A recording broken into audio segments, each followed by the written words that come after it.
As the release of Assassin's Creed Valhalla draws nearer, more and more info about the game is being spilled. Here are the 10 things you absolutely need to know. Less grinding. This is a massive improvement.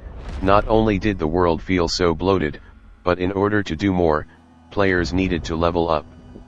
This is something that became quite repetitive and took away from the gamer's experience. This was something that players have been wanting, and it seems that the developers listened. Present-day story. Players hooking up to a machine called the Animus has to be the most confusing part of the series. In that machine, the present-day protagonists relive their ancestors' lives through DNA. In Valhalla, making the future story more fleshed out and important will be something to enjoy. Options between male and female protagonist. Much like the case in Odyssey, this one will also hand out the choice to select between a gender when starting out. As before, only one of these will be the canonical protagonist in the story. However, Eivor will have the same skills regardless of being male or female.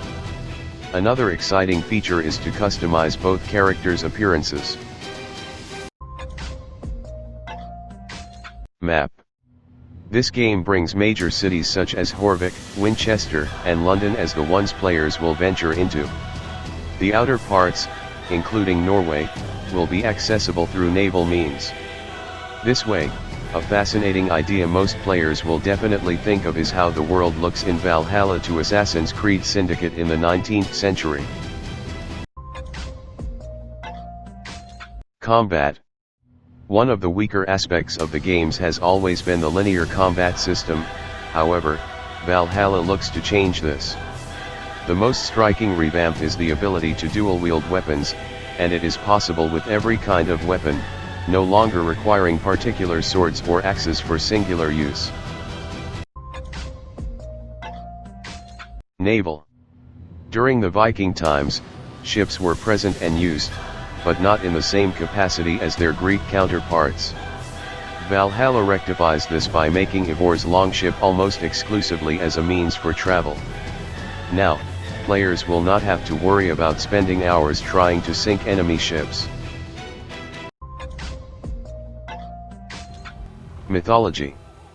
Both Odyssey and Origins took the mythological aspects to rather ridiculous levels by introducing beings from those legends, but don't count on seeing things to that extent here. In its place, Valhalla seeks to have a more grounded take on the history told within the story, and the characters will take inspiration from Norse legends rather than actually confront beings related to it. Dialogue and choices. Adding choices in the dialogue option of Valhalla is a great move, because the actions of what each player does impacts the world around them and could lead to multiple endings. Choices are a good way to give the player freedom to create the world they want to experience. Hidden Blade. The Hidden Blade makes a welcome return, and that this Viking clan leader has one on his hand as shown in the trailer. It's not a bottom-mounted one like Ezio's or Altair's, but springs out from the top part of the bracer, and it made a great impact in the trailer. Settlements. Players can bring the community up from an initially low point to a thriving settlement. You can construct and upgrade buildings like barracks, blacksmith, tattoo parlor, and more. To do this, the game will bring forward challenges where resources need to be attained.